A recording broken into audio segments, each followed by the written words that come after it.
નમસ્કાર મિત્રો, દેશ અને દુનિયાના તાજા અને અતિ મહત્વના સમાચારોમાં તમારું હાર્દિક સ્વાગત છે। તે પહેલા ચેનલ ઉપર નવા હો તો ચેનલને સબસ્ક્રાઇબ કરી લેજો। અમેરિકાના રાષ્ટ્રપતિ ડોનાલ્ડ ટ્રમ્પે ઈરાન સામે ચાલી રહેલા તણાવ વચ્ચે દાવો કર્યો કે ઈરાનની સૈન્ય શક્તિ લગભગ ધ્વસ્ત થઈ ગઈ છે। હવે તેમની પાસે અસરકારક વાયુસેના કે નૌકાદળ નથી। ટ્રમ્પના આ નિવેદન પછી ઈરાન તરફથી પણ તીવ્ર પ્રતિક્રિયા આપી છે અને તેમણે વધુમાં જણાવ્યું કે યુનાઇટેડ સ્ટેટ્સને ચેતવણી આપતા કહ્યું કે તેમના કોઈપણ હુમલાનો કડક જવાબ આપવામાં આવશે, જેના કારણે બંને દેશો વચ્ચે તણાવ વધારે વધી ગયો છે। ત્યાર પછીના સમાચારોની વાત કરીએ તો ઈશાન કિશને આઈસીઆઈસી મેન્સ ટી20 વર્લ્ડ કપ 2026ની ફાઇનલમાં ન્યૂઝીલેન્ડ સામે 54 રનની મહત્વપૂર્ણ ઇનિંગ રમીને ઇન્ડિયાની જીતમાં મોટી ભૂમિકા ભજવી। જોકે આ ઇનિંગ પાછળ વ્યક્તિગત દુઃખ છુપાયેલું હતું, કારણ કે ફાઇનલના 2 દિવસ પહેલા જ તેમની પિતરાઈ બહેનનું કાર અકસ્માતમાં નિધન થયું હતું। પરિવારમાં દુઃખ હોવા છતાં ઈશાને દેશ માટે રમવાનું પસંદ કરીને પોતાની ફરજ નિભાવી। ત્યાર પછીના સમાચારોની વાત કરીએ તો કેન્દ્ર સરકારની પીએમ કિસાન સન્માન નિધિ યોજનાના લાભાર્થી ખેડૂતો માટે આવ્યા રાહતના સમાચાર। મળતી માહિતી મુજબ ટૂંક સમયમાં યોજનાનો 22મો હપ્તા તરીકે ₹2000 સીધા ખેડૂતોના બેંક ખાતામાં જમા કરવામાં આવશે। નરેન્દ્ર મોદીના નેતૃત્વ હેઠળ ચાલી રહેલી આ યોજના દ્વારા ઇન્ડિયાના કરોડો ખેડૂતોને આર્થિક સહાય આપવામાં આવે છે। ત્યાર પછીના સમાચારોની વાત કરીએ તો પરમાણુ યુદ્ધની સંભાવના અંગે થયેલા એક અભ્યાસ અનુસાર જો વિશ્વમાં મોટું પરમાણુ યુદ્ધ થાય તો ઘણા દેશો માટે ભારે વિનાશ અને પરમાણુ ધૂળના કારણે ખાદ્ય સંકટ સર્જાઈ શકે છે।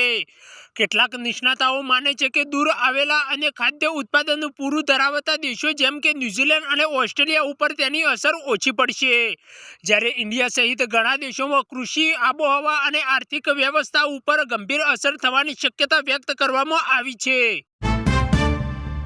ત્યાર પછીના સમાચારોની વાત કરીએ તો મધ્ય પૂર્વમાં ચાલી રહેલા યુદ્ધના કારણે ઇંધણ પુરવઠા પર અસર થવાની આશંકા વચ્ચે ભારત સરકારે રાંધણ ગેસના બુકિંગ નિયમોમાં મોટા ફેરફાર કર્યા।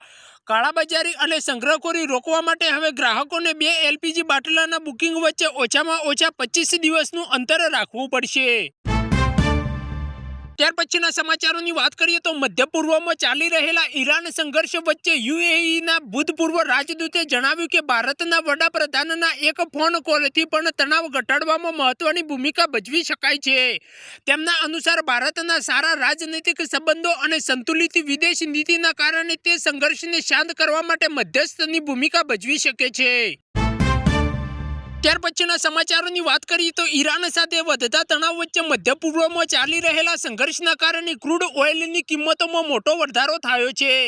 આ સ્થિતિમાં અમેરિકામાં ભારતને વિનંતી કરી કે સમુદ્રી માર્ગે પહેલેથી જ મોકલાયેલા રશિયન ક્રૂડ ઓઇલની ખરીદી તેને ભારતીય રિફાઇનરો તરફ વાળવી જોઈએ, જેથી વૈશ્વિક સપ્લાયમાં થનારી સંભવિત કમી અને વધતી કિંમતોને નિયંત્રિત કરી શકાય। ત્યાર પછીના સમાચારોની વાત કરીએ તો પાકિસ્તાનમાં ઓઇલ સપ્લાયમાં ઘટતા અને વધતી કિંમતોના કારણે ઇંધણ સંકટ સર્જાયું છે। સ્થિતિ સંભાળવા માટે સરકારે સરકારી કર્મચારીઓના પેટ્રોલ ડીઝલના ભથ્થામાં ઘટાડો કર્યો છે અને ઇંધણ બચાવવા કેટલાક વિસ્તારોમાં સ્કૂલ કોલેજ બંધ રાખવાનો નિર્ણય લીધો છે। આ પગલાં દેશની આર્થિક સ્થિતિ અને વધતા ઇંધણ ખર્ચને નિયંત્રિત કરવા માટે લેવામાં આવ્યા છે।